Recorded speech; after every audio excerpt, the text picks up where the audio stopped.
दोस्तों, रामायण के बारे में हम सभी जानते हैं, लेकिन अभी भी कई ऐसी बातें हैं जो हम में से ज्यादातर लोग नहीं जानते होंगे। जैसे कि किस गर्भवती ने दिया था माता सीता को राम से वियोग का शाप। दोस्तों नमस्कार और स्वागत है हमारे YouTube चैनल प्रभु भक्ति स्टोरीज में। और अगर आपने अभी तक हमारे चैनल को सब्सक्राइब नहीं किया तो अभी कर दीजिए, ताकि हम आप तक ऐसे ही रोचक वीडियोस लाते रहें। दोस्तों, धर्म हमको सच्चाई के मार्ग पर चलना सिखाता है। सनातन धर्म में दूसरों को पीड़ा पहुंचाने को पाप और परोपकार को पुण्य माना गया है। इस धर्म से जुड़ी किंवदंतियां ये बताती हैं कि ईश्वर को भी अपनी गलती की सजा भुगतनी पड़ती है। ऐसी एक किंवदंती है जो बताती है कि दशरथ वधु माता सीता द्वारा जब किसी को तड़पाया गया तो उनको उसकी सजा भोगनी पड़ी थी। यूं तो इस घटना को बहुत कम लोग जानते होंगे कि किस गर्भवती को तड़पाया था माता सीता ने और किसने दिया था माता सीता को श्राप। माता सीता को उस श्राप की कौन सी सजा मिली थी? दोस्तों, सीता मिथिला नरेश जनक की पुत्री थी। एक दिन बगीचे में खेलते हुए कन्या सीता को एक नर और मादा तोता का जोड़ा दिखाई दिया। वो दोनों आपस में बातें कर रहे थे।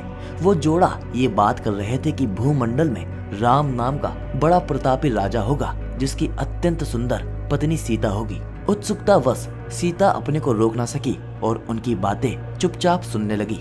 उन्हें अपने ब्याह के बारे में सुन अच्छा लग रहा था और इसी उमंग में उन्होंने बातचीत में मग्न तोते के उस जोड़े को पकड़वा लिया। सीता उनसे अपने और श्री राम के बारे में और भी बातें सुनना चाहती थी और इसीलिए उन्होंने उस जोड़े से पूछा कि उनको राम और उसके विवाह के बारे में कैसे पता है। तब तोते ने कहा कि उन्होंने ये सारी बातें महर्षि वाल्मीकि के मुंह से सुनी है। वो ये बातें अपने आश्रम में अपने शिष्य को पढ़ा रहे थे।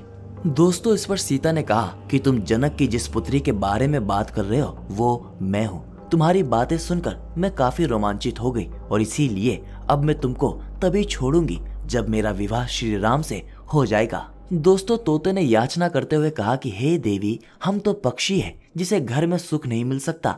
हमारा काम ही है आसमान में विचरण करना। सीता ने नर तोते को आजाद कर दिया और कहा कि ठीक है, तुम सुखी पूर्वक विचरो, परंतु तुम्हारी पत्नी को मैं तब तक नहीं छोड़ूंगी जब तक मुझे राम प्राप्त नहीं हो जाते।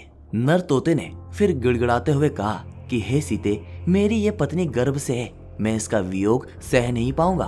कन्या सीता ने फिर भी मादा तोते को उड़ने नहीं दिया और इस पर क्रोध में आकर मादा तोते ने सीता को श्राप दे दिया कि जैसे तू मेरी गर्भ अवस्था में मेरे पति से मुझको दूर कर रही है और उसी प्रकार तुझे भी अपनी गर्भ अवस्था में अपने राम का वियोग सहना पड़ेगा।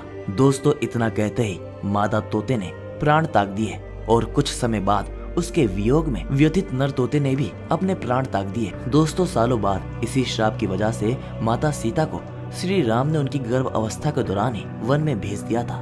अगर आपको हमारी ये जानकारी पसंद आई तो इस वीडियो को लाइक करें, शेयर करें और हमारे चैनल को सब्सक्राइब करना ना भूलें।